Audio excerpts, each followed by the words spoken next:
Bo'yniga kindik o'ralgani qanchalik xavotirli? Xavotirli emas, chunki srok kichkina hali bizada 30 hafta 1 kunlik.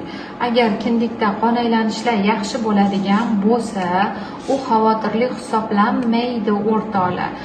Bir necha marta o'ralishi mumkin, bir necha marta o'ralib qolishi mumkin. Bular hech qaysi biri xavotirli holat emas o'rtoqlar. O'sha uchun qo'rqmanglar, 2-3 marta o'ralsa kindik uzunligiga bog'liq bo'ladi.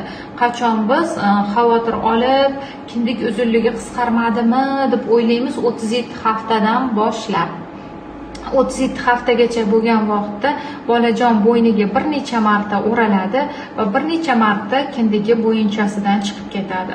Tanani turli qismlariga o'ralishi mumkin. Keyin kindik uzunligiga ham e'tiborli bo'lib qo'yish kerak. Agar kindik uzunligi kalta bo'ladigan bo'lsa va bo'yinda o'ralib boshqa joyda ko'rilmasa, albatta vrachni